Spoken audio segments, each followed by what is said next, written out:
Hello everyone. Start करते हैं हम अपनी आज की मैराथन क्लास और इसमें सबसे पहले हम करेंगे आपके टीचिंग एप्टीट्यूड के क्वेश्चंस को। तो चलिए पहला क्वेश्चन देखते हैं। Factors influencing mental development are heredity, family environment, social status of family, all of the above.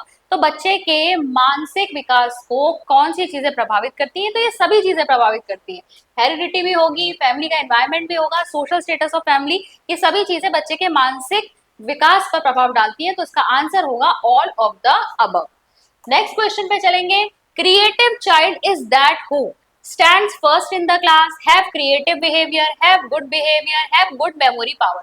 तो क्रिएटिविटी मतलब जब बच्चा कुछ नई चीज की रचना कर सकता है, कुछ इनोवेटिव नया ढूंढ के निकाल सकता है जो आज तक पहले कभी किसी ने नहीं किया, अपनी क्रिएटिविटी शो कर सकता है। तो इसमें आपका सही आंसर हो जाएगा हैव क्रिएटिव बिहेवियर, रचनात्मक व्यवहार रखना।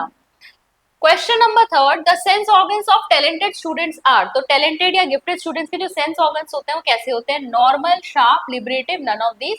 तो ये होगा शार्प यानी तेज होते हैं। नेक्स्ट है cause for backwardness, subnormal defect and diseases, physical defects and diseases, emotional and moral conditions, poverty and economic conditions, lack, lack LACK, ठीक है, lack of will to come forward. और options यहाँ पे दिए हैं आपके, ठीक है, ये हैं ऑप्शंस। तो यहाँ पर आप देखेंगे सबसे पहले तो बैकवर्डनेस क्या होती है, पिछड़ा बालक हम किसे कहते हैं। बहुत सारे लोगों को कंफ्यूजन होती है कि पिछड़े बालक में वो क्या ले लेते हैं कि फिजिकल कोई डिफेक्ट है या फिर कोई उसको बीमारी है या फिर कोई हैंडीकैप है या इमोशनल कोई प्रॉब्लम है या मेंटली रिटार्टेड है। तो देखो बैकवर्डनेस इन सब की मतलब वजह जरूर हो सकती है कि ये सारी चीजें कंट्रीब्यूट करेंगी बच्चे के पिछड़े होने में, लेकिन पिछड़ा बालक हम किसे कहते हैं? जो सब चीजों में नॉर्मल होने के बावजूद भी अपनी कक्षा में जो है कम अंक लाता है, यानी एजुकेशनल एक्टिविटीज में अगर हम देखें तो वो पीछे है। ठीक है, तो आपकी क्लास में मान लीजिए 30 या 40 स्टूडेंट्स हैं, उसमें से एक स्टूडेंट ऐसा है जो बहुत ही कम नंबर लेके आता है, वैसे कोई उसमें प्रॉब्लम नहीं है, हो सकता है वो बच्चा क्रिएटिव भी हो, कोई उसमें दिक्कत नहीं है, लेकिन फिर भी हम पढ़ाई में वो पिछड़ा रहता है, ऐसे बच्चे को हम पिछड़ा बालक कहते हैं। ठीक है, अब ये सारे जो फैक्टर्स हैं ये कंट्रीब्यूट जरूर कर सकते हैं बच्चे के पिछड़े होने में, अदरवाइज पिछड़ेपन को कैसे देखा जाएगा कि बच्चा क्लास में सबसे कम अंक प्राप्त करता है या सबसे पीछे रहता है। ठीक है, अब यहाँ पर ये सारे ही जो आपके फैक्टर्स हैं ये कहीं ना कहीं बच्चे के पिछड़े बालक होने के या बैकवर्ड होने के जिम्मेदार हो सकते हैं। तो यहाँ पे सही ऑप्शन क्या होगा? थर्ड, ABCDE, ये सभी होंगे। नेक्स्ट है आपका question number 5, concept of curriculum flexibility was introduced to benefit disabled children, madrasas and maktab, schedule caste, schedule tribes and other backward sections, या ऑल ऑफ द अबव। तो करिकुलम फ्लेक्सिबिलिटी मतलब जो नॉर्मल बच्चों के लिए पाठ्यक्रम लगाया जाता है, अगर हम कुछ डिसेबल बच्चे हमारे पास हो तो उनके लिए हम उस पाठ्यक्रम में कुछ ना कुछ क्या करेंगे, चेंजेस लेकर आएंगे, जिससे कि वो उनके लिए भी उपयुक्त बन सके, हम उनको भी वो चीजें समझा सके। कुछ टीचिंग एड्स अलग की जा सकती हैं, कुछ पढ़ाने का तरीका अलग तरीके से बताया जा सकता है, एग्जाम्पल कुछ अलग लिए जा सकते हैं, डिसेबल बच्चों के अनुरूप लिए जा सकते हैं। ठीक है, तो इसे हम करिकुलम फ्लेक्सिबिलिटी कहते हैं। तो करिकुलम फ्लेक्सिबिलिटी जो है आपकी किसके लिए आई थी? डिसेबल बच्चों के लिए आई थी। ठीक है, मदरसा मकतब तो आपके जिसमें मुस्लिम्स जो है वो पढ़ते हैं, ठीक है, वहां पर रीजनल एजुकेशन भी दी जाती है, नॉर्मल एजुकेशन भी दी जाती है, तो वो आ गए आपके। प्लस आपका शेड्यूल का शेड्यूल ट्राइब्स और बैकवर्ड सेक्शंस आप जानते हैं कैटेगरी वाले होते हैं। तो बेसिकली करिकुलम फ्लेक्सिबिलिटी जिसके लिए लाई गई थी वो क्या है आपका? डिसेबल बच्चों के। नेक्स्ट है we call a child backward if. अब देखो वही क्वेश्चन आ गया, मैंने आपको अभी इससे पहले वाले क्वेश्चन पे समझाया कि बैकवर्ड चाइल्ड या पिछड़ा बालक हम किसे कहेंगे। तो ऑप्शंस देखो, हिज और attainment scores lie among the lowest scores of his or her class. He is dull child with a below average intelligence. He or she remains in same class for more than 1 year. His or her attainment falls below the level of his or her natural abilities. ठीक है, तो भाई यहाँ ऐसा नहीं है कि natural abilities से वो कम कर रहा है, दरअसल पढ़ाई में वो वीक ही है। फिर ये भी नहीं होगा कि वो एक ही क्लास में बार बार फेल हो रहा है, क्योंकि फेल होने की कई सारी वजह हो सकती है। हो सकता है बहुत इंटेलिजेंट स्टूडेंट भी उस बार जो है वो अच्छा नहीं कर पाया किसी वजह से, कुछ उसके घर पे ऐसी चीजें हुई थी तो फेल हो गया हो। ठीक है, तो ये जरूरी नहीं है बैकवर्ड के लिए ही हो। देन डल चाइल्ड है वो, और एवरेज इंटेलिजेंस ऐसा भी नहीं है, मैंने आपको पहले भी बताया। हो सकता है बैकवर्ड बच्चे का IQ बहुत अच्छा हो, ठीक है, यानी अन्य एक्टिविटीज में तो दिखेगा कि वो बहुत इंटेलिजेंट है, बहुत बुद्धिमान है, प्रैक्टिकल है, ठीक है, लॉजिक लगा लेता है, लेकिन पढ़ाई में वो पीछे रहता है। तो यहाँ पर सही आंसर क्या है? His or her attainment scores lie among the lowest scores of his or her class. In present education for disable children is called, ठीक है। तो आज जो है अगर डिसेबल चिल्ड्रन के लिए भी हम एजुकेशन की बात करते हैं तो वो कैसी एजुकेशन है, inclusive education, special education, summative education, none of these. देखो पहले तो इसे स्पेशल एजुकेशन कहा जाता था, लेकिन आज जो हम शिक्षा की बात करते हैं वो आपकी समावेशी शिक्षा है, जिसमें नॉर्मल, डिसेबल, हर तरह के बच्चों के को इंक्लूड किया जाता है, तो इंक्लूसिव एजुकेशन। नेक्स्ट है आपका teaching by small steps and frequent short assignment techniques are useful for. तो आप छोटे छोटे कदमों से अगर बच्चों को सिखा रहे हैं और छोटे छोटे असाइनमेंट देकर बच्चों को सिखा रहे हैं तो किसके लिए हेल्पफुल होगा, स्लो लर्नर के लिए, लर्निंग डिसेबल्ड के लिए, एजुकेशनली बैकवर्ड के लिए, ऑल ऑफ दम। तो आप ध्यान से देख सकते हैं कि ये सभी के लिए आपका इंपॉर्टेंट होगा। अगर कोई धीरे धीरे सीखता है तो उसको भी इससे फायदा होगा, अगर कोई लर्निंग डिसेबल्ड है तो उससे भी इससे फायदा होगा, इमोशन एजुकेशनली बैकवर्ड बच्चा है तो उसे भी इससे फायदा होगा, तो ऑल ऑफ द अबव इसका आंसर होगा। नेक्स्ट है आपका special school for backward children are needed when. तो पिछड़े बालकों के लिए हम, वैसे तो हम इंक्लूसिव सेटअप की बात कर रहे हैं, उन्हें नॉर्मल बच्चों के साथ ही पढ़ाओ, लेकिन अगर बहुत ज्यादा आवश्यकता पड़ जाए तो उनके लिए स्पेशल स्कूल का अरेंजमेंट किया जा सकता है। वो कब हो सकता है, backwardness lies in any handicap, backwardness is very serious, number of such children is very high in particular society, all of the above. तो ये ऑल ऑफ द अबव होगा कि अगर बैकवर्डनेस जो है उसमें कोई ना कोई हैंडीकैप की वजह से है, तो हैंडीकैप में वो भी ऐसी चीज जिसको नॉर्मल जो क्लासरूम है या नॉर्मल जो स्कूल है उसमें केटर नहीं किया जा सकता, प्रॉब्लम आएगी, तो उस बच्चे को उतना फायदा नहीं पहुंचेगा नॉर्मल स्कूल में, तब स्पेशल स्कूल में भेजा जा सकता है। या बैकवर्डनेस बहुत ज्यादा सीरियस है भाई, उसको अटेंशन की जरूरत है, इंडिविजुअल अटेंशन की जरूरत है, तब स्पेशल स्कूल में भेजा जा सकता है। या फिर ऐसे बच्चों की संख्या बहुत अधिक है तो ऑब्वियसली यहाँ पर आप एक स्पेशल स्कूल में उनको भेज सकते हैं, तो यहाँ पर ऑल ऑफ द अबव सही आंसर होगा। नेक्स्ट है what should be done by a teacher to improve the functional skills of borderline cases. ठीक है, तो सीमावर्ती बच्चों के मामले में कार्यात्मक कौशल में सुधार के लिए एक शिक्षक द्वारा क्या किया जाना चाहिए। तो यहाँ पर बॉर्डर लाइन में मतलब जो बच्चे एकदम ही खराब या फेलियर वाले नहीं है लेकिन अभी बॉर्डर पर है, उन पर ध्यान नहीं दिया गया तो वो बहुत बैकवर्ड वाली स्थिति में आ जाएंगे। तो यहाँ पर देखेंगे raise the confidence level, give more chance of practice and drill, raise their ability to apply knowledge, all of the above. तो ये सारी ही टेक्निक्स जो है वो यूजफुल है बॉर्डर लाइन बच्चों को, और ज्यादा आप प्रोत्साहित कीजिए, एंकरेज कीजिए ताकि वो कहीं ना कहीं बॉर्डर लाइन से ऊपर की तरफ आ सके, ना कि वो और बिलो या डाउन जाए। फिर देखिए question 11, which of the following statements regarding educational backwardness is correct. ठीक है, stagnation leads to educational backwardness and vice versa, low IQ leads to poor educational achievement and vice versa, one and two both, none of these. तो इसमें backwardness के लिए इन्होंने कहा क्या चीज यहाँ पर स्टेटमेंट करेक्ट है। तो पहली स्टेटमेंट तो ये कह रही है कि ठहराव, यानी एक बच्चा जो है एक क्लास में फेल हो रहा है, इसके बाद वो फिर से फेल हो रहा है, और मतलब लिटरली उसकी जो नॉलेज है वो कम होती जा रही है, बार बार वो फेल हो रहा है, बार बार उसकी नॉलेज कम होती जा रही है, तो ये सही है, ऑब्वियसली ऐसा हो सकता है। ठीक है, देन और वाइस वर्सा भी है, मतलब उसकी नॉलेज कम है इसलिए वो बार बार फेल हो जा रहा है, तो ये भी आप कह सकते हैं कि ये आपका स्टेटमेंट करेक्ट है। देन लो IQ, बच्चे का IQ ही कम है, इस वजह से उसको वो एजुकेशन के क्षेत्र में भी अच्छा नहीं कर पा रहा, वो वहां पर पढ़ाई में कम नंबर लेकर आ रहा है, तो ये भी आपका बिल्कुल वाइस वर्सा हो सकता है। तो 1 और 2 दोनों है, यानी ऑप्शन 3 इसका करेक्ट आंसर है। देन क्वेश्चन नंबर 12, निम्नलिखित में से कौन सा बच्चा असाधारण बच्चे पद में शामिल है, यानी आप एक्सेप्शनल चाइल्ड में किन बच्चों को रखते हो। ठीक है, gifted, creative, slow, physically disabled, learning disabled. अब यहाँ पर क्या हो जाता है ना, यहाँ पर कई बार लोग सोचते हैं कि जो हैंडीकैप है या लर्निंग डिसेबल्ड है हम उन्हीं को एक्सेप्शनल मानते हैं, नहीं, एक्सेप्शनल बालक यानी असाधारण बच्चे में सभी आ जाते हैं। असाधारण का मतलब होता है जो एवरेज से अलग क्वालिटी शो करता है, चाहे वो क्वालिटी अच्छी हो या क्वालिटी खराब हो, तो अच्छी क्वालिटी वाले भी इसी में आते हैं, एक्सेप्शनल चाइल्ड में आते हैं, असाधारण बच्चे में, असाधारण बालक में, चाहे वो गिफ्टेड हो, क्रिएटिव हो, वो भी उसी के अंतर्गत आएंगे। तो gifted, creative, slow, physically disabled, learning disabled, ये सभी आएंगे। अच्छा, ऑप्शन यहाँ पर 1 2 ये 3 होगा, हाँ 3 3 4, तो ऑप्शन यहाँ पर क्या है आपका, all of these. Next question है आपका, what is meant by plus curriculum for special needs children, additional curriculum for special needs children, curriculum on skill areas which are specific to special difficulties of CWSN, a modified curriculum for education of the children with special needs, या lessons और academic content meant for CWSN। तो जो plus curriculum है वो आपका, उससे तात्पर्य क्या है, तो प्लस करिकुलम जो होता है आपका वो एक मॉडिफाइड करिकुलम है, किसकी एजुकेशन के लिए, चिल्ड्रन विद स्पेशल नीड्स, जिनकी विशेष आवश्यकताएं होती हैं, उन बच्चों के लिए जो एक स्पेसिफिक करिकुलम लगाया जाता है उसे हम प्लस करिकुलम कहते हैं। नेक्स्ट पे चलेंगे। नेक्स्ट है आपका question number 14, a child who reads dog as god and bat as tab suffers from which type of disability, dyspraxia, dyslexia, dysgraphia, dysphagia. तो यहाँ पर आप देखो कि रीडिंग गलत हो रही है, डॉग को गॉड बोल रहा है, बैट को टैब बोल रहा है, तो ये क्या है, रीडिंग डिसऑर्डर है, तो रीडिंग डिसऑर्डर आपका डिसलेक्सिया होता है। नेक्स्ट पे चलेंगे question number 15, hearing impaired children exhibit barriers in communication by language, barriers in moving around, barriers in individual self care skills, barriers in tactile skills।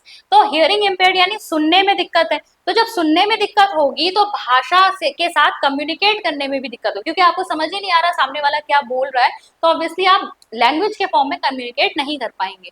ठीक है, moving around में कोई दिक्कत नहीं होगी, या अपने केयर करने में कोई दिक्कत नहीं होगी, और टेक्टाइल स्किल्स मतलब चीजों को टच करना, ठीक है, इस तरीके से चीजों को छू कर चीजें अंदाजा लगाना। फिर देखिए लास्ट क्वेश्चन, निम्नलिखित में से कौन सी एक धीमी गति से सीखने वाले छात्र की विशेषता नहीं है, पूछा है। सीमित शब्दावली, ध्यान की छोटी सी अवधि, अमूर्त सोच, रुचियों की सीमित सीमा। तो यहाँ पर अमूर्त सोच यानी कि एब्स्ट्रैक्ट जो थिंकिंग है वो एक गिफ्टेड चाइल्ड की होती है, धीमी गति से सीखने वाले बच्चे की नहीं होती। तो यहाँ पर सी ऑप्शन जो है करेक्ट ऑप्शन होगा।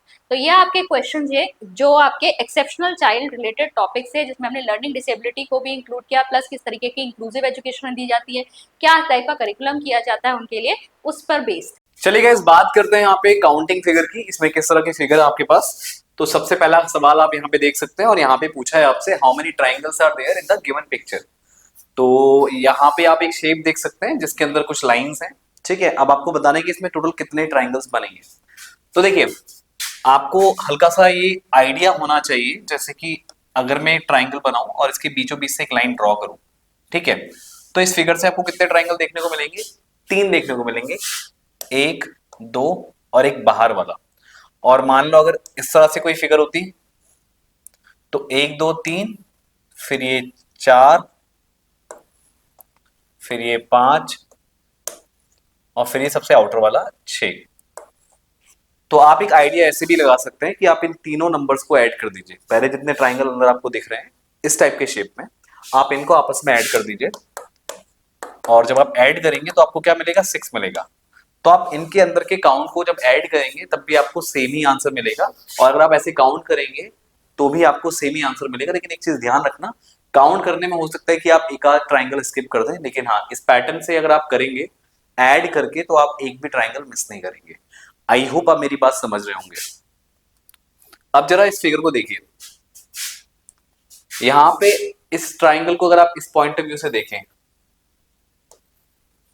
ठीक है, और ये लाइन यहां पे ड्रॉ है, तो 1 2 यानी 1 2 और इनको आपस में जोड़ेंगे तो 3 ट्राइंगल आपको यहां से मिल रहे हैं। ठीक है, और इसको देखिए जरा ध्यान से, अगर मैं ये वाला फिगर लूं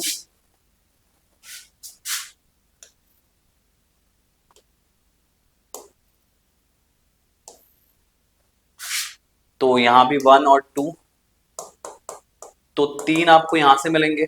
ठीक है, लेकिन एक चीज ध्यान रखना, ग्रीन वाला और रेड वाला जो आउटर है वो दोनों का कॉमन है, मतलब मैंने बाहर वाले को 2 बार काउंट कर लिया। और इसी तरह अगर आप यहां से देखें इस पॉइंट ऑफ व्यू से,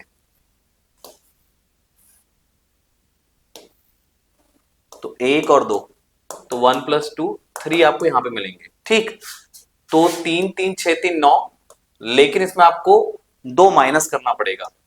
2 माइनस क्यों करना पड़ेगा, क्योंकि जो आपने आउटर वाला जो बाहर वाला ट्राइंगल उसको 3 बार काउंट किया, लेकिन आप एक ही बार काउंट कर सकते हो। तो यहां से तो आपको इस अरेंजमेंट से कितने ट्राइंगल मिले, 7। अब ध्यान से समझना, और अब ये शेप देखो, 1 2 तो 3 यहां से मिलेंगे। इस शेप को देखो, 1 2 तो 3 यहां से मिलेंगे। अब इस शेप को देखो, 1 2 तो 3 यहां से मिलेंगे। तो 3 3 6 3 9, और यहाँ पे कोई भी कॉमन ट्राइंगल नहीं है, मतलब सारे डिफरेंट डिफरेंट हैं।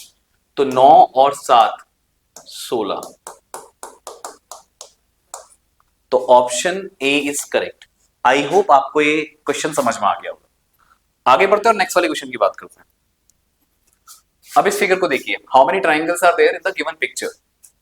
तो 3 तो यहां से मिलेंगे भाई, 3 यहां से मिलेंगे, 3 यहां से मिलेंगे और 3 यहां से मिलेंगे। ठीक, अब देखो 1 2 3 4 5 6, तो जो मैंने 6 यहाँ पे ना, आपको अगर अंदर कुछ इस तरीके का अरेंजमेंट मिलता है क्रॉस में, राइट, या और भी नंबर नंबर ऑफ लाइंस आपकी इस तरह से क्रॉस वाले प्रोडक्ट में, यानी सॉरी क्रॉस वाला अगर अरेंजमेंट ऐसा बनाओ, इसमें और भी लाइंस बढ़ा दी जाए, तो आपको करना क्या है, जितने भी काउंट मिल रहे हैं आप उनको काउंट कर लो। जैसे मैंने यहाँ पे कितने काउंट कर लिए, 1 2 3 4 5 6 ट्राइंगल काउंट कर लिए, और इसका डबल कर दो, 6 2 जा 12, तो 12 ट्राइंगल आपको यहां से मिलेंगे। एक छोटा सा एग्जाम्पल समझते हैं इसको। 1 2 3 4, 4 का डबल कर दो, 8 आपको यहां से ट्राइंगल मिलेंगे। और कैसे काउंट कर सकते हैं आप, 4 तो आपने काउंट ही कर लिए, फिर ये 5 हो गया, ठीक, फिर ये 6 हो गया, फिर ये 7 हो गया, राइट, पहले यहां से 1 फिर 2 फिर 3, 1 2 3, एक सेकेंड और दिखा देते हैं आपको ध्यान से। ये देखो पहले आपके 4 तो आप समझ गए ना, अंदर वाले 4 हैं। अब मैं हर एक का कलर चेंज कर देता हूं। ये 5 हो गया, ये 6 हो गया, हाँ, ये 7 हो गया, राइट, और एक ये वाला बनेगा आपका,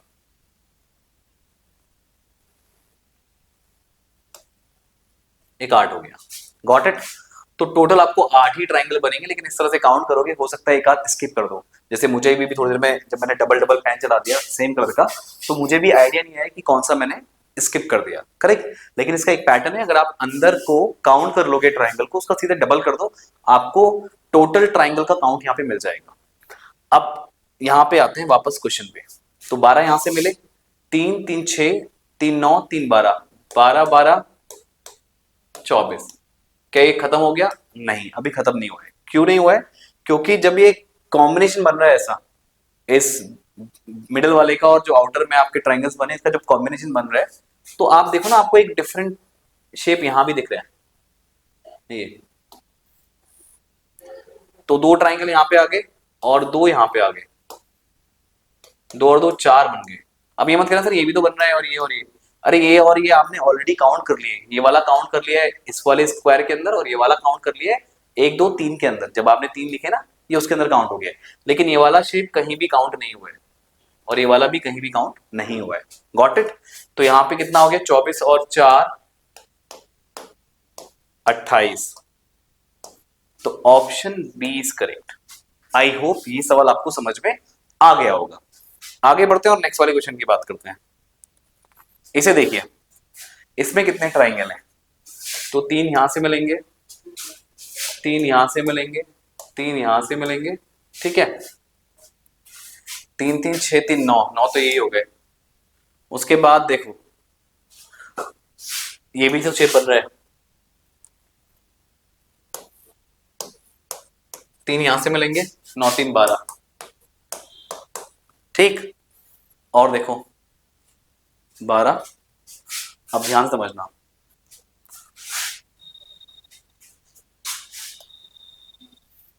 13, ठीक, 14, ठीक हो गया। 14 के बाद अब और देखना, 14 14, अब यहां से देखना, 14 के बाद और दिखाता हूं आपको, 15, फिर 16, करेक्ट। और भी देखेंगे, रुको, 16, और भी कोई नहीं छूटना चाहिए, आपको सारे काउंट करने हैं। 16,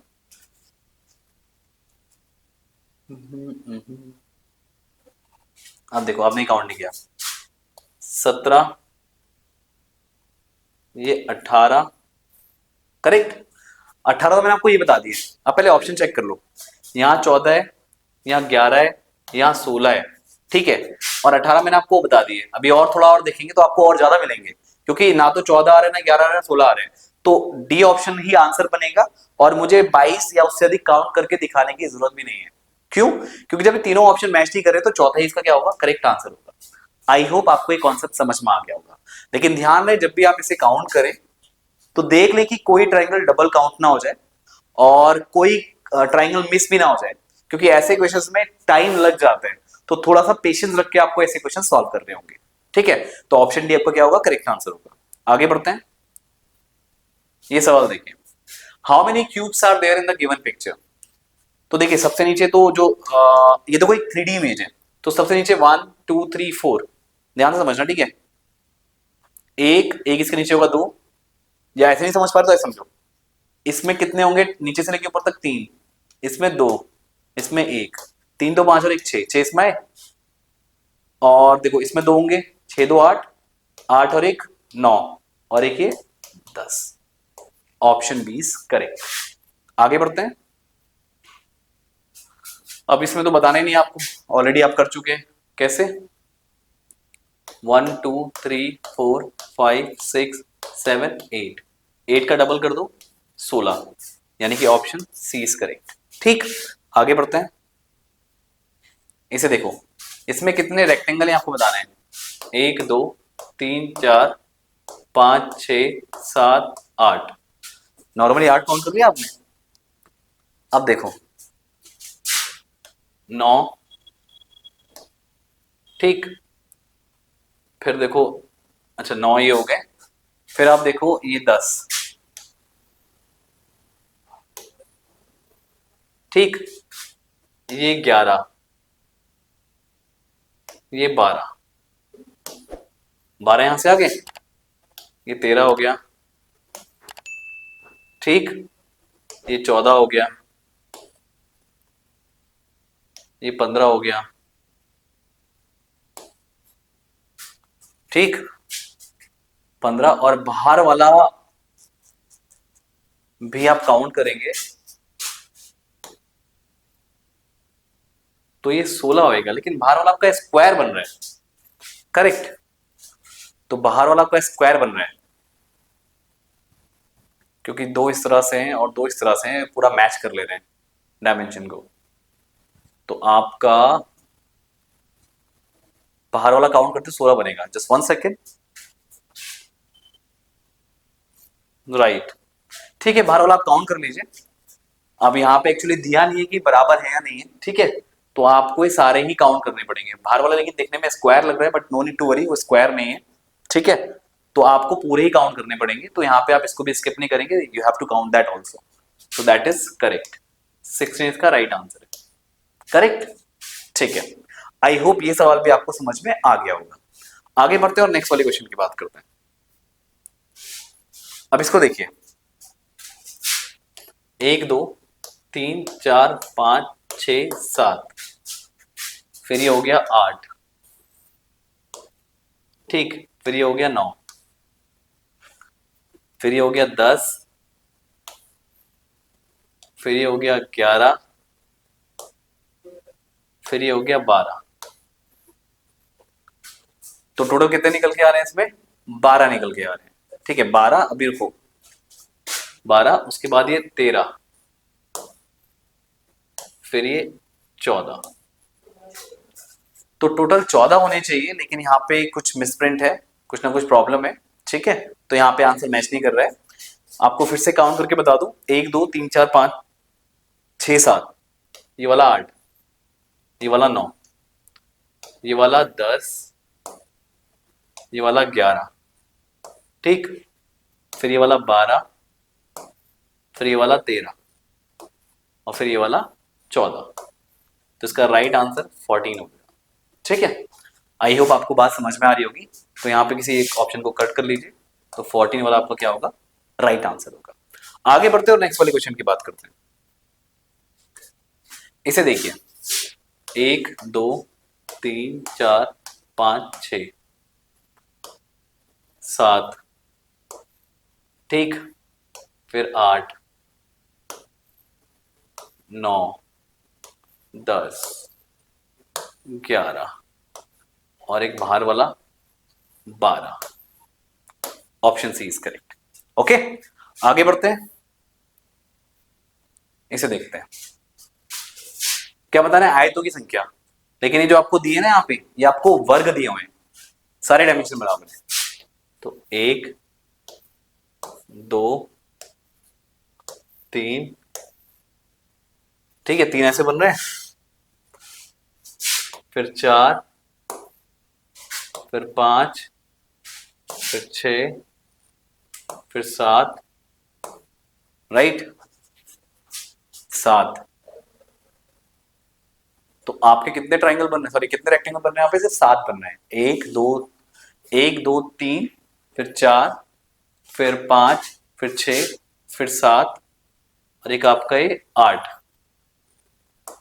इसको भी काउंट करेंगे।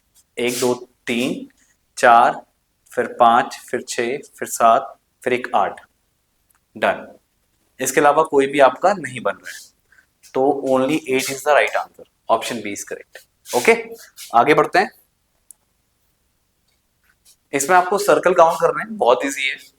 देखो 1 2 3 4 5 6 7, ये 8, फिर 9 10 11 12 13 14 15 16 17 18 19 20, और ये 21।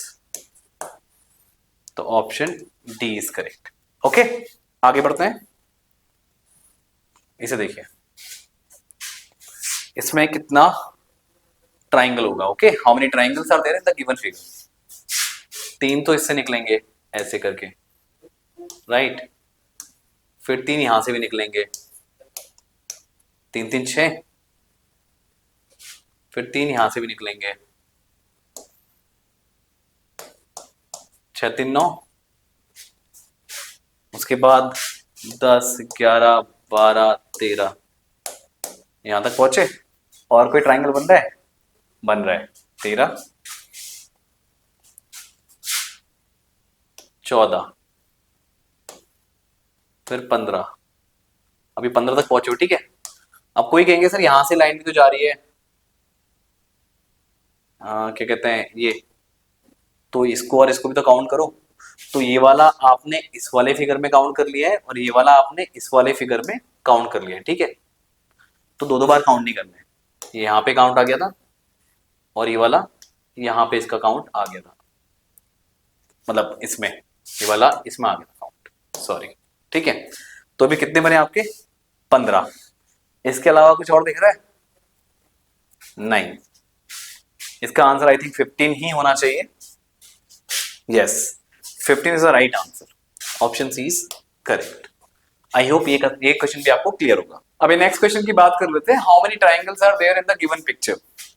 तो देखो 1 2 3 4 5 6 7 8 9, फिर ये 10, फिर ये 11, फिर ये 12, फिर ये 13, ये 14, ठीक 14, फिर ये 15, ये 16, फिर ये 17, और ये फिर ये 18। इसके अलावा तो और यहाँ पे कोई भी बनता हुआ नहीं दिख रहा। हाँ ठीक है, तो 18 इसका राइट आंसर है। इसके अलावा आपको कोई भी ट्राइंगल और नहीं दिखेगा बनता हुआ, तो ऑप्शन बी इज करेक्ट। आगे बढ़ते हैं और नेक्स्ट वाले क्वेश्चन की बात करते हैं। अब देखो 1 2 3, 3 2 5 और 1 6 यहां से बने, फिर 1 2 3, 3 2 5 और 1 6 यहां से बने, 6 और 6 12। Option A is correct. Correct, ये भी हो गया आपका। नेक्स्ट क्वेश्चन की बात करते हैं। नंबर ऑफ सेक्शंस, वर्गों की संख्या। अच्छा, आपको स्क्वायर्स काउंट करने हैं यार एक्चुअली, तो ये सेक्शन नहीं आएगा, स्क्वायर्स आएगा, ठीक है। तो ये आपका आ गया 1 2 3 4 5 6 7 8 9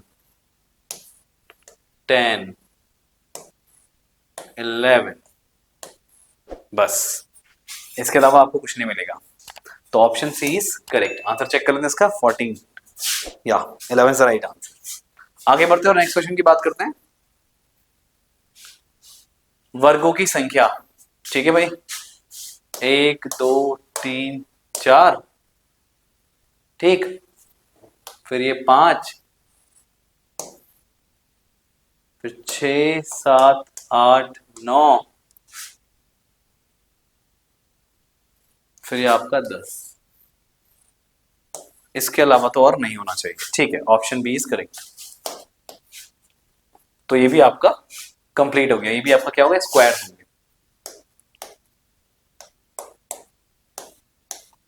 डन, नंबर ऑफ स्क्वायर्स। तो आई होप गाइस ये सारे क्वेश्चन समझ में आ गए होंगे। जितने ज्यादा सिमिलर क्वेश्चन आप प्रैक्टिस करेंगे उतनी ज्यादा आपकी प्रैक्टिस अच्छी होती रहेगी। ठीक है, अब आगे बढ़ते हैं। चलिए बात करते हैं प्रॉफिट लॉस एंड डिस्काउंट की। तो इसमें पहला सवाल ये रहा आपके सामने, और यहां पूछा है, if purchase price of an article is 80 rupees and overhead cost is 20 rupees and the selling price of the article is 120 rupees, then what will be the percentage profit? ठीक है, तो 80 रुपया इसका परचेस प्राइस है और 20 रुपया आपने अलग से खर्च किया, तो 100 रुपए का आपको ये पड़ा, 100 रुपए का, तो ये हो गई कॉस्ट प्राइस। और सेलिंग प्राइस कितनी है भाई, 120। तो आपको बताना है कि इस पे कितना परसेंटेज प्रॉफिट होगा। तो प्रॉफिट परसेंटेज का फॉर्मूला क्या होता है, profit over CP into 100। Profit कितने का होगा भाई, सेलिंग प्राइस में से कॉस्ट प्राइस को माइनस करो, तो 20 का प्रॉफिट, कॉस्ट प्राइस 100 इंटू 100, ये कैंसिल हो गया, तो 20%। तो प्रॉफिट कितना आ गया भाई, 20%। अब आगे बढ़ते हैं, नेक्स्ट वाले क्वेश्चन की बात करते हैं। इफ द, अच्छा एक सेकेंड, नेक्स्ट वाला क्वेश्चन आया नहीं अभी, अब आ गया। If the selling price of a copy is 3/4 of the cost price, selling price is 3/4 of the cost price, then what will be the percentage profit or loss of the seller? तो या तो अब देखो यहाँ पे क्या हो रहा है, जो सेलिंग प्राइस है 3/4 है कॉस्ट प्राइस का, तो सीधी बात है जो सेलिंग प्राइस है वो कॉस्ट प्राइस से कम है, ये 3/4 क्या है मतलब 1 से भी छोटा है, तो आपको लॉस हो रहा है।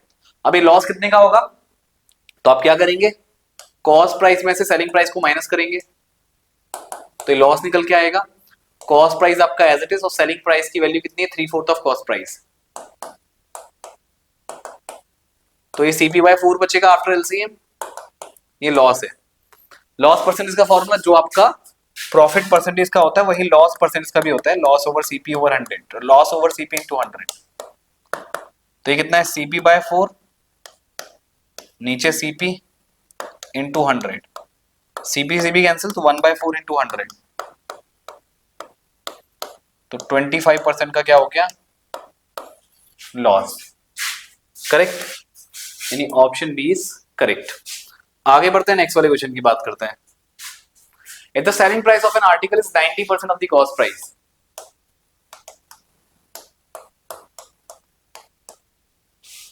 then the cost price is what percent of the selling price? Let's say cost price is X% of selling price, तो cost price आपका as it is रहेगा, ये X/100 हो गया, सेलिंग प्राइस की वैल्यू 90/100, ठीक है। तो CP से CP कैंसिल, तो यहाँ पे 1 0 से 0 कैंसिल, तो 1000 ऊपर जाएगा मल्टीप्लाई में और 9 नीचे आएगा। इसको सिंप्लीफाई करोगे आपका आंसर निकल के आएगा 9 एकम 9, फिर 10 हो गया 9 एकम 9, फिर 10 हो गया 9 एकम 9, y 1/9, ओके परसेंट। तो ये आपका क्या आ गया आंसर, यानी ऑप्शन ए इज करेक्ट। आगे बढ़ते हैं। If 2/3 of the purchasing price of an article is equal to the 3/4 of the selling price, 2/3 of CP is equals to 3/4 of selling price, then what percent of the selling price is the purchase price? What percent of X, let's say X% of selling price, then what percent of selling price is the purchasing price? So X% of selling price is cost price. We need to simplify this. So X/100 into selling price कितना है आपका, इसको convert कर low cost price के terms में, तो ये आ जाएगा 4 ऊपर जाएगा, 4 2 जा 8 और 3 नीचे आएगा, 3 9, ये आएगा सीपी बराबर सीपी, सीपी सीपी कैंसिल, तो x का वैल्यू कितना आएगा 9 इंटू 100/8। इसको सिंप्लीफाई करोगे आपका आंसर निकल के आएगा, यानी ऑप्शन 4 का आंसर कितना आ रहा है ए 112.5। इसको सिंप्लीफाई कर लेना आप लोग, खाली नॉर्मल कैलकुलेशन को सिंप्लीफाई करना है और इससे आपको आंसर मिल जाएगा। तो आंसर इज ऑप्शन ए। आगे बढ़ते हैं और नेक्स्ट वाले क्वेश्चन की बात करते हैं। तो ऑप्शन ए आपको मिल जाएगा, एक बार चेक जरूर कर लेना, ठीक है, ताकि आपको क्लैरिटी आ जाए। अगला सवाल, there is a loss of 20% on selling price, there is a loss of 20% on the selling a shirt for 240 rupees. For how much should it be sold to make a profit of 25%? तो यहां पे 240 selling price है, तो selling price बराबर क्या होता है 100 minus loss percent, 100 minus 20 is 80 over 100 into cost price.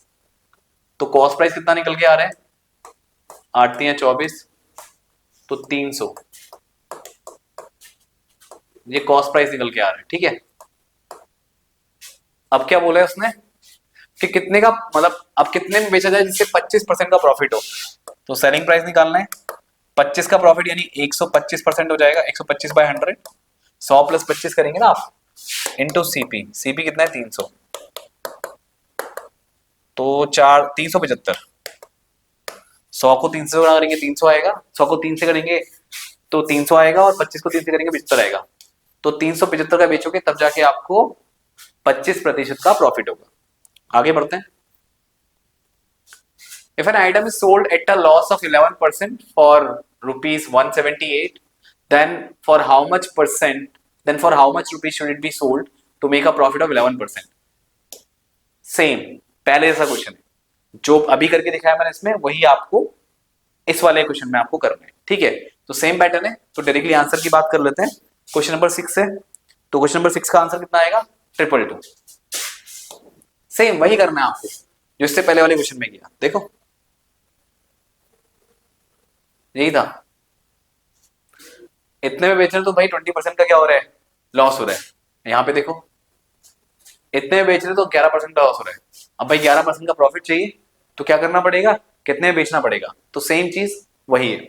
आगे बढ़ते हैं। By selling 17 balls for rupees 720, a shopkeeper incurs a loss of equal to the purchase price of 5 balls. 17 ball का जो एसपी है, ठीक है, तो इससे लॉस हो रहा है कितने का 5 बॉल के कॉस्ट प्राइस का, ठीक है। तो यानी कि जब आपको लॉस होता है तो आप क्या करते हो, सीपी में से एसपी को माइनस करते हो। तो 17 के सीपी में से 17 का एसपी माइनस करोगे तो 5 सीपी के लॉस के बराबर आएगा, यानी कि 5 यहां पे आ गया, तो 12 का सीपी किसके इक्वल हो जाएगा 17 के एसपी के इक्वल, करेक्ट। एक इक्वेशन बन गई। अब बोला क्या था परचेज प्राइस ऑफ 1 बॉल, ठीक है भाई, 17 बॉल्स का एसपी कितना है 720, तो 12 का सीपी बराबर 700 हो जाएगा। तो सीपी 1 का निकालना है, तो 700/12 यही करना पड़ेगा, सॉरी 720 है ना, ठीक। तो 12 × 72 60 रुपए, यानी एक का जो सीपी निकल के आएगा, यानी 1 बॉल का सीपी निकल के आएगा वो कितना है 60 रुपया, तो 1 बॉल का सीपी 60 रुपए। आगे बढ़ते हैं, नेक्स्ट वाले क्वेश्चन की बात करते हैं। An item is sold at a profit of 15%. If it was sold for rupees 27 more, the profit would have been 20%. So what would be the purchase price of that item? ठीक है, तो भाई मान लेते हैं अभी आपका x क्या है कॉस्ट प्राइस है, 15% का प्रॉफिट हो रहा है, तो एसपी कितना निकल के आएगा 115/100 x 100 plus profit percent upon 100 into CP. अब इसको 27 रुपए में और बेचा जाता, मतलब 27 रुपए ज्यादा में बेचा जाता, यानी एसपी न्यू 115/100 x प्लस 27, ठीक, तो 20% का प्रॉफिट होता। तो प्रॉफिट कितने का होता मतलब 20% का, तो प्रॉफिट परसेंटेज बराबर प्रॉफिट अपॉन सीपी इन 200। ये कॉन्सेप्ट यूज करेंगे तो 20% यानी 20 यहाँ पे आ गया। प्रॉफिट कितना होता, इसमें से किसको माइनस करना है, सीपी को माइनस करना है। 115x by 100 plus 27 minus x upon CP x इन 200।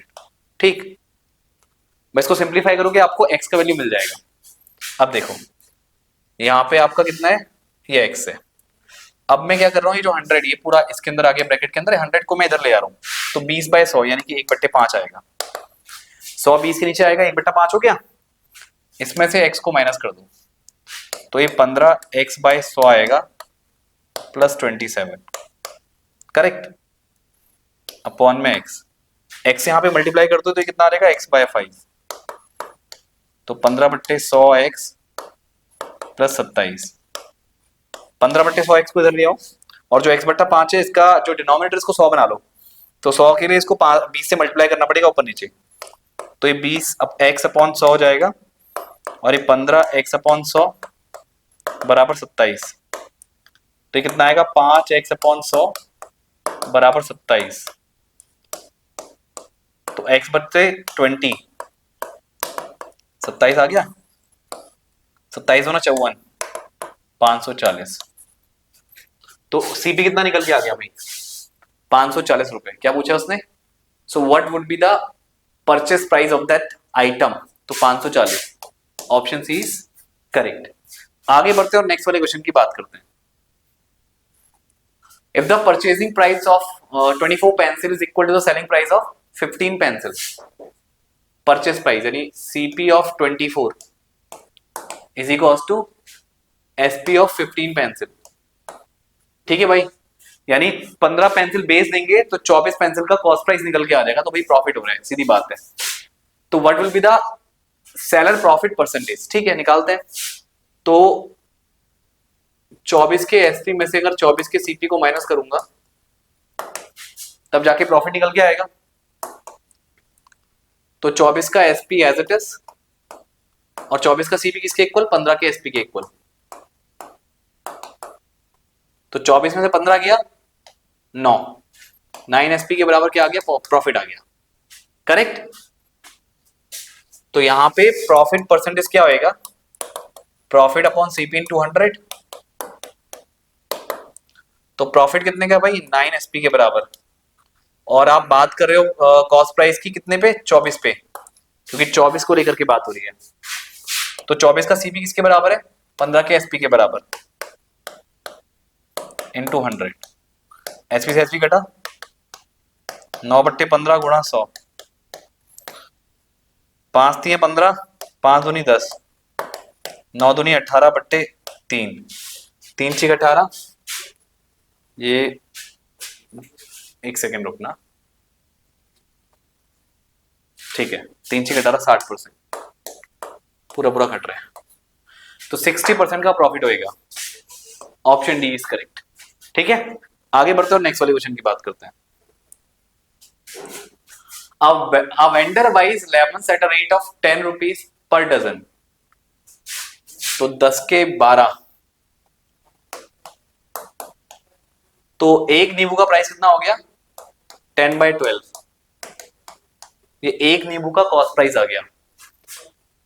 अब बेच रहा है किस हिसाब से, and sells them at a rate of 3 per pair, 3 के 2 नींबू, तो एक नींबू का कॉस्ट कितना आ गया, 3/2, करेक्ट। 3 के 2 बेच रहा है तो एक नींबू का कॉस्ट 3/2। तो यहां पे प्रॉफिट कितने का आएगा भाई, प्रॉफिट परसेंटेज निकालना है तो selling price minus cost price, 12 ही रहेगा, तो 6 3 18 माइनस 10, तो 8/12, 4 दूनी 8, 4 3 12, 2/3, करेक्ट। ये प्रॉफिट है। प्रॉफिट परसेंटेज कितना होएगा, प्रॉफिट अपॉन सीपी इन 200, तो 2/3 बट्टे 10/12 इन 200, 2/3, 12 ऊपर 10 नीचे इन 200, 0 से 0 कैंसिल हो गया, 3 चक्को 12, 4 दूनी 8, 8 इंटू 10 80%, 80% का प्रॉफिट हो रहा है। आई होप आपको मेरी बात समझ में आ गई होगी। आगे बढ़ते हैं, नेक्स्ट वाले क्वेश्चन की बात करते हैं। There will be an equivalent discount of for two successive discounts of 20%, 15%. तो सिंपल सा फॉर्मूला यार, a plus B minus A B by 100। तो 20 प्लस 15 माइनस 20 गुणा 15 बट्टे 100 कितना आएगा? 20 पंजे 100, 5 तियां 15, 35 minus 3 32%। Option B is correct. आगे बढ़ते हैं, नेक्स्ट वाले क्वेश्चन की बात करते हैं। A shopkeeper bought a chair marked at 600 rupees at two successive discount of 15% and 20% respectively. He spent 28 rupees on it on transportation of the chair. तो 28 रुपए वहां पे खर्च हो रहे हैं ट्रांसपोर्टेशन पे, लाना ले जाना। And sold the chair as for the rupees 545. His profit percentage, तो 600 का पहले निकालो कितना, 15% चला गया तो 85% बचा। अब ये क्वांटिटी अपने आप में क्या है, 100% है। अब इसमें भी 20% का अलग से डिस्काउंट मिल रहा है, तो इसका कितना रह गया, 80% रह गया इस क्वांटिटी का। तो 0 से 0 कैंसिल, 1 0 यहां कैंसिल, 5 दूनी 10, 17 पंजे 85, 2 चक्को 8, 17 छिक्के 102 गुणा 4, 4 दूनी 8, 4 एकम 4, 408। 408 को 408 का उसको पड़ा फिर भी। और हाँ, अभी को ट्रांसपोर्टेशन कॉस्ट तो जोड़ लो, 28 8 8 16 हासिल लगो 1, तो 436 की पड़ी, 545 की बेची। तो 545 माइनस 436, 15 में 6 गया 9, 3 में 3 गया 0, और ये कितना बचा 1, तो 109। तो 109 बट्टे 436 गुणा 100, 4 बार कटेगा क्योंकि 100 चक्को 400, 9 चक्को 36, 25%। Option A is correct. Okay, आगे बढ़ते हैं, नेक्स्ट वाले क्वेश्चन की बात करते हैं। एक वस्तु का उत्पादन मूल्य 900 रुपए था, यानी कॉस्ट प्राइस है। एक व्यापारी 10% की छूट देने के बाद 25% का लाभ चाहते हैं, ठीक है।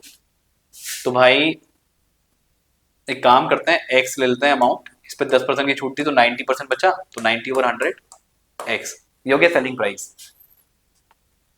और इस सेलिंग प्राइस पे, सेलिंग प्राइस इक्वल टू क्या होता है, प्रॉफिट कितना है 25%, तो 100 प्लस गेन परसेंट, तो 125 over 100 into cost price. Cost price आपकी 900 रुपए। आपको निकालना क्या, अंकित मूल्य, यानी आपको मार्क्ड प्राइस निकालना है। ओके, तो 100 से 100 मतलब 9 बार कट गया है, तो 9 दाम 90, 0 0 कटा, तो x बट्टे 10 बराबर 125, तो x बराबर A1250, यानी 1250। ये आपका हो गया अंकित मूल्य। Option B is correct. ठीक, आई होप ये क्वेश्चन भी आपको क्लियर हो गया होगा। आगे बढ़ते हैं। Due to reduction of 21% in the price of an item, a person is able to buy 3 kg more for 100 rupees. Then what is the reduced price of the item?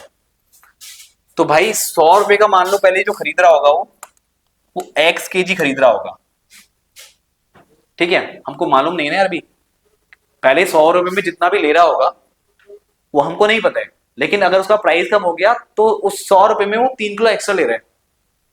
तो अगर मैं उस केजी से उसको डिवाइड करूंगा तो ये मुझे यूनिट प्राइस मिलेगा, यानी 1 किलो का रेट मिल जाएगा। अब इस प्राइस में 21% का रिडक्शन हुआ है, तो उसका कितना बचा, 79%। कटा, तो ये हो गया नया unit price, new 79 upon x. Got it. अब 100 रुपए ही है उसके पास, अब इसको आप यूनिट प्राइस से डिवाइड करोगे, ये यूनिट प्राइस बन गया, ठीक है। इसे डिवाइड करोगे तो आपको क्या मिलेगी, क्वांटिटी। न्यू क्वांटिटी, पहले 100 रुपए की एक्स आ रही थी, अब ये 100 रुपए की इतनी आएगी, यानी एक्स ऊपर जाएगा 100x बट्टे 79। ठीक है, ये आपकी न्यू क्वांटिटी आ गई। पहले कितना मिला 100 रुपए में, एक्स मिल रहा था, पहले कितना मिल रहा था, एक्स मिल रहा था। अब आप क्या करेंगे, अब 100x minus 100x upon 79 minus x करेंगे, तो ये 3 किलो का डिफरेंस आना चाहिए। यानी अब जब प्राइस घटा तो 3 किलो एक्स्ट्रा खरीद, वो इजीली खरीद पा रहे हैं, राइट। अब क्या करेंगे आप, 100x अपॉन 79 माइनस एक्स, तो ये क्वांटिटी का डिफरेंस कितना आना चाहिए, 3 का आना चाहिए। तो यहां से x निकलेगा आपका 100x माइनस 79x बट्टे 79 इज इक्वल टू 3, यानी कि 21x बट्टे 79 बराबर 3। तो x बराबर 79 इंटू 3 ओवर 21, तो 3 सत्ते 21, तो ये x निकल के आया आपका 79 ओवर 7। ये क्वांटिटी निकल के आई है, ये आंसर नहीं है, क्वांटिटी है कि पहले वो 100 रुपए का कितना किलो ले रहा था। तो अब ये बोल रहा है कि what is the reduction price of the item, what is the reduction price of the item, right, sorry reduce price of the item. तो रिड्यूस प्राइस कितना है भाई, राइट, पहले प्राइस कितना था एक्स, पहले प्राइस ये था यूनिट प्राइस, अब ये है रिड्यूस प्राइस, तो यहां पे वैल्यू रखेंगे आप 79 डिवाइड बाय एक्स है ना, तो 79 डिवाइडेड बाय एक्स का वैल्यू कितना है 79 अपॉन 7, तो 79 इंटू 7 बाय 79, क्योंकि डिवाइड पे जो मल्टीप्लाई में कन्वर्ट करेंगे तो इसको मतलब मल्टीप्लाई करने के बाद जो बाद वाला फ्रैक्शन उसका रेसिप्रोकल लेना पड़ेगा, तो ये क्या हो जाएगा, पलट जाएगा 79 अपॉन 7 कितना हो जाएगा 7 बाय 79, 79 से 79 कैंसिल 7, करेक्ट। तो ये आपका आंसर है। इसका शॉर्टकट भी है भाई, कितने परसेंट रिड्यूस हुए 21%, कितना केजी ज्यादा मिल रहा है 3, तो 21/3 करेंगे तब भी आपको आंसर मिल जाएगा। ये शॉर्ट ट्रिक है, नहीं शॉर्ट ट्रिक याद रहती नहीं है, तो जो बेसिक मेथड है वो ये मैंने आपको बता दिया, बाकी अगर पेपर में आपको ये शॉर्टकट याद रहता है तो वेल एंड गुड, आपका टाइम सेव होगा, वरना आपको इस तरह से करना पड़ेगा। और ये कोई टफ नहीं है, मैं आपको समझा रहा हूं तब जाके थोड़ा टाइम लग रहा है, अगर आप नॉर्मली करेंगे और समझेंगे चीजों को तो ये बहुत जल्दी भी हो जाएगा, गॉट इट। और अगर ये ट्रिक याद रहती है तो फिर आपके लिए बहुत अच्छा है, पेपर में जितनी जल्दी क्वेश्चन रह जाए लेकिन याद रहे तब ना, जरूरी थोड़ा ना कि ऐसा क्वेश्चन आएगा। और इस तरह से कई ट्रिक बनती है, तो ज्यादा तो आप याद नहीं कर सकते, लेकिन जितना याद हो जाए तो उतना वेल एंड गुड है, वरना बेसिक तो आपको पता ही होना चाहिए। ठीक है, आगे बढ़ते हैं और नेक्स्ट वाले क्वेश्चन की बात करते हैं। By selling 80 ball pens for 140 rupees, the retailer incurs a loss of 30%. How many ball pens should be sell for 104 rupees so that he can make a profit of 30%? तो 80 ball pen for 140 rupees, तो एक ball का जो selling price होगा वो 140/8 होगा, 80 होगा sorry, तो 14/8 यानी कि 7/4, करेक्ट। और इसको 30% का लॉस हो रहा है यहाँ पे, तो how many ball pen, pause करना,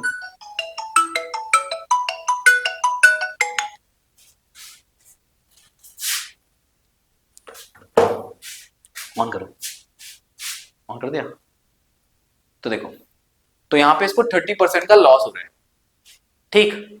how many ball pen should he sell for 104 rupees so that he can make a profit of 30%। तो ये भी सेम सा क्वेश्चन है। अब करना क्या आपको, ये आपको एसपी पता है, तो एसपी बराबर क्या होता है 100 माइनस लॉस परसेंट, यानी कि 70 आएगा अपॉन 100 इंटू सीपी, तो ये आपका 10 टाइम्स, तो ये कटा आपका, तो 10/4 ये सीपी आ गया, और आप कहेंगे 5/2। आपको चाहिए how many ball pens should he sell for rupees 104 so that he can make a profit of 30 rupees. ठीक है, तो मान लो इस ये बेच रहा है आपका, कितने पेन बेच रहा है अभी नहीं मालूम है, ठीक है, कि कितने पेन बेचे जिससे आपको 30% का प्रॉफिट हो, तो एक काम करते हैं, यहां पे आप क्या कर लो, एक्स पेन ले लो, ठीक है। तो एक पेन का सेलिंग प्राइस ये आएगा, ठीक। कॉस्ट प्राइस, यानी कि कॉस्ट प्राइस क्या है, कॉस्ट प्राइस हो जाएगा आपका, कितने पेन है आपका, हाँ पेन हमको मालूम नहीं है, ठीक है। तो ठीक है, एसपी हमको मालूम पड़ गया, अब इतना ही रखते हैं। कितना हो रहा है, 30% का प्रॉफिट, तो 104 बट्टे एक्स बराबर 130 बट्टे 100, करेक्ट। और एक पेन का कॉस्ट प्राइस हमको मालूम है 5/2, सिंपल सी बात है, बस इतना ही पता होना चाहिए। और यहां से एक्स निकालना है आपको, तो ये हो जाएगा 0 से 0 कैंसिल, 5 2 10, ठीक। 13 8 104, तो 8 बराबर 8 बट्टे एक्स बराबर 1/4, क्रॉस मल्टीप्लाई करेंगे तो x बराबर 32, ये देखो, तो x निकल के आ गया 32, ये समझ में आ रहा होगा आपको, ये x है, ठीक। तो x का वैल्यू कितना निकल के आ गया 32, यहां नीचे साफ साफ लिख दिए, तो प्रोसेस भी आपको समझ में आ गया होगा, ठीक है।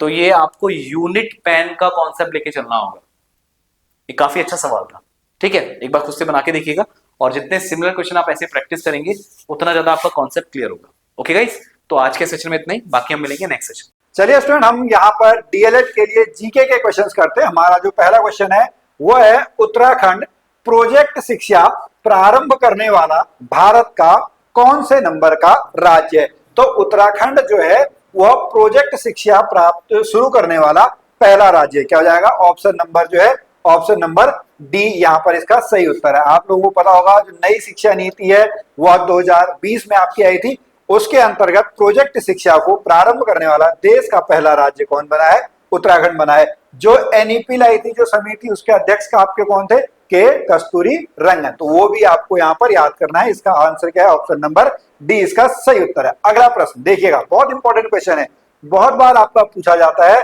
आर्टिकल 51, ओके, यहीं पर आप अब तक इसका आंसर आप दो।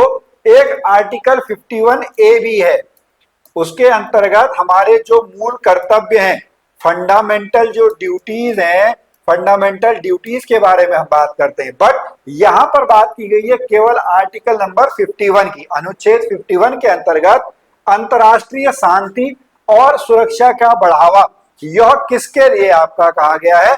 इसका जो सही उत्तर है वो आपका क्या है, option number B, directive principles of state policy, यानी जिसको हम शॉर्ट फॉर्म में क्या बोलते हैं, डीपीएसपी इसको हम बोलते हैं। तो ऑप्शन नंबर क्या हो जाएगा, इसका ऑप्शन नंबर बी जो है वो आपका सही उत्तर हो जाएगा। आप सभी को पता होगा कि हमारा जो डीपीएसपी है ये कितने से कितने तक है, आर्टिकल नंबर 36 से लेके 51 के लिए आपका है। उसके बाद नेक्स्ट क्वेश्चन चलते हैं, क्वेश्चन नंबर 3 क्या कहता है, उत्तराखंड के किस राजवंश की एक भी मुद्रा प्राप्त नहीं है। आपको पता होगा कि हम जो इतिहास के बारे में पढ़ते हैं वहां पर हम कॉइन्स के बारे में बहुत बात करते हैं। तो इसका जो आपका राइट आंसर है वह आपका क्या है, इसका राइट आंसर है आपका चंद वंश। हमको उत्तराखंड का जो चंद वंश है, जो कि स्पेशली अगर हम बात करेंगे कुमाऊं रीजन में जिसने आपका शासन किया था, सोमचंद से शुरू होकर महेंद्र चंद तक आपका था, तो उसके हमको अभी तक कोई भी मुद्राएं नहीं मिली हुई है। अगले प्रश्न पे जाते हैं, क्वेश्चन नंबर 4, कौन सा इंटरनेट खोज इंजन नहीं है, इंटरनेट सर्च इंजन नहीं है। बहुत ही सिंपल सा क्वेश्चन है, ठीक है। तो इसका जो सही आंसर क्या हो जाएगा, इसका सही आंसर है option number D, Windows. Okay, Windows क्या है, एक ग्राफिकल यूजर इंटरफेस है, ऑपरेटिंग सिस्टम है। नेक्स्ट क्वेश्चन नंबर 5th पे चलते हैं। क्वेश्चन नंबर 5 क्या कहता है, राजा राम मोहन राय की मृत्यु के पश्चात ब्रह्म समाज का नेतृत्व किसके द्वारा किया गया। यह प्रश्न बहुत बार आपका आता है, ब्रह्म समाज की स्थापना किसके द्वारा की गई। तो ब्रह्म समाज की स्थापना जो है राजा राम मोहन राय के द्वारा की गई। लेकिन अब क्वेश्चन है कि इनकी मृत्यु के बाद किसने किया है। तो इसका जो सही उत्तर है वो आपका क्या है, ऑप्शन नंबर बी, कौन है, Devendra Nath Tagore. Question number 5th का जो है वो आपका बी आंसर सही। आपको पता होगा कि 1928 में ब्रह्म समाज की स्थापना राजा राम मोहन राय के द्वारा की गई थी। क्वेश्चन नंबर 6 पे चलेंगे। क्वेश्चन नंबर 6 क्या कहता है, राज्यपाल किस अनुच्छेद के द्वारा अध्यादेश जारी कर सकता है? राज्यपाल आपको पता होगा राष्ट्रपति का आपका क्या है, एक रिप्रेजेंटेटिव है, कहां पर, किसी राज्य में, तो वह किस अनुच्छेद के द्वारा जो है वह आपका कर पाता है? तो इसका जो सही उत्तर है वह सही उत्तर है आर्टिकल नंबर 213। कौन सा है? आर्टिकल नंबर 213 इसका जो है वो सही उत्तर है, ऑप्शन नंबर डी है। नेक्स्ट क्वेश्चन नंबर 7, भारतीय रक्षा सेवा में चिनूक क्या है? Chinook which is included in Indian defence services. अभी आपको यहाँ पे ब्रह्मोस के बारे में ही पढ़ना चाहिए, S-400 के बारे में भी जो है आप लोगों को पढ़ना चाहिए। तो चिनूक क्या है?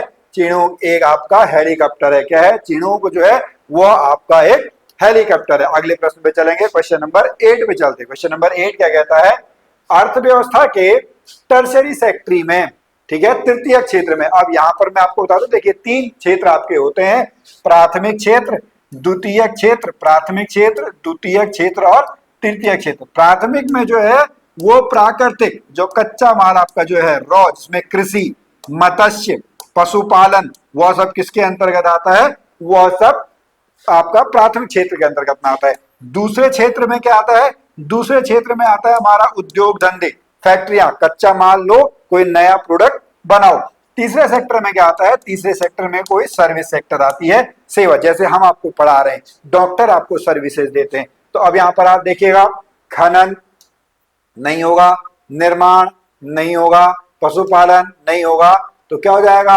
कम्युनिकेशन, वो एक सेवा है, ऑप्शन नंबर सी। 8 का जो है, 8 का क्या आंसर है? 8 का सी आंसर बिल्कुल सही आंसर है। नेक्स्ट क्वेश्चन नंबर हम चलते हैं 9 पर। भारतीय पुरातत्व का जनक किसको कहा जाता है? कनिंघम। बिल्कुल, आपको आगे बढ़ने की जरूरत भी नहीं है। क्या हो जाएगा? कनिंघम। ऑप्शन नंबर क्या हो जाएगा? 9th का जो है वह ए आपका हो जाएगा। कनिंघम को 1861 में पहला पुरातत्व सर्वेक्षणकर्ता के रूप में नियुक्त किया गया है। 9 का ए आंसर बिल्कुल सही आंसर है। क्वेश्चन नंबर 10 पे चलते हैं। मुद्रास्फीति यानी इन्फ्लेशन, ठीक है, जिसको हम महंगाई भी बोलते हैं। महंगाई जो है वह धन के वितरण को कैसे बनाती है?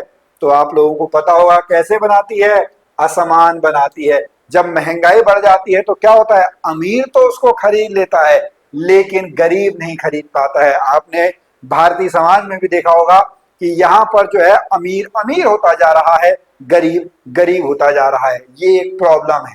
इसके हालांकि बहुत सारे कारण है, केवल एक यही कारण आपका यहाँ पर नहीं है। नेक्स्ट क्वेश्चन नंबर 11 पे चलते हैं। इसका बिल्कुल देखिए, इसका बी आंसर सही है। 11 पे चलेंगे। सॉल्ट लेस वाटर, अच्छा सॉल्ट लेस, ओके, एक साथ है।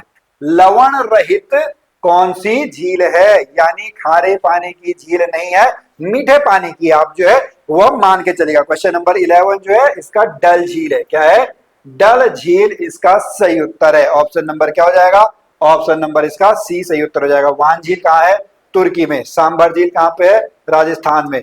ये झील कहाँ पर है? ये झील आपका जो है वो लद्दाख में है। ओके, अगले प्रश्न पे चलते हैं। क्वेश्चन नंबर 12 पे हम चलेंगे। क्वेश्चन नंबर 12 हमारा क्या कहता है? Environmental protection is mentioned in which part of the Indian Constitution? निम्न में से पर्यावरण की सुरक्षा का उल्लेख भारतीय संविधान के किस के तहत आपका किए गए हैं? क्वेश्चन नंबर 12 को अगर हम देखेंगे तो यह है आपका concurrent list. Option number A क्या है? समवर्ती सूची में। ऑप्शन नंबर ए जो है इसका सही उत्तर है। ओके, नेक्स्ट क्वेश्चन नंबर 13 पे चलेंगे। हार्नबिल फेस्टिवल, ठीक है, यानी जो हार्नबिल त्योहार है इसका आयोजन किस राज्य में किया जाता है? तो यह किया जाता है आपका कहां पे किया जाता है? नागालैंड में किया जाता है। कहां पे किया जाता है?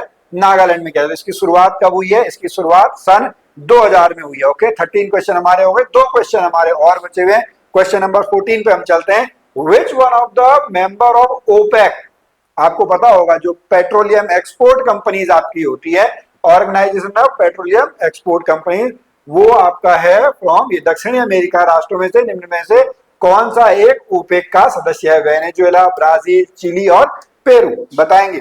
तो इसका सही उत्तर क्या है? इसका सही उत्तर है वेनेजुएला। क्या है? ऑप्शन नंबर ए इसका सही उत्तर है। ओके, नेक्स्ट और लास्ट क्वेश्चन आज का जो है क्वेश्चन नंबर 15 पे हम चलेंगे। क्वेश्चन नंबर 15 क्या कहता है? आरटीई, राइट टू एजुकेशन जो आपका आया वह कब आपका कौन सा संशोधन है, तो वह जो है वो आपका 86 नंबर का संशोधन है। कौन सा है? 86 नंबर का जो संशोधन है वो है जिसके अंतर्गत 6 साल से लेके 14 साल के जो बच्चे हैं इनको मुफ्त शिक्षा का यहाँ पर प्रावधान किया गया है। तो हमारे जो है यहाँ पे 15 क्वेश्चन हो गए। इससे पहले आपने मेगा मैम और अरुण सर के क्वेश्चन भी देख लिए होंगे। अगर अभी आप यहाँ पर डीएलएड की तैयारी कर रहे हैं तो आपको हमारे बेसिक क्लासेस ऐप के जो फ्री मॉक आपके डेमो क्लासेस हैं उनको आपको जरूर ट्राई करना चाहिए।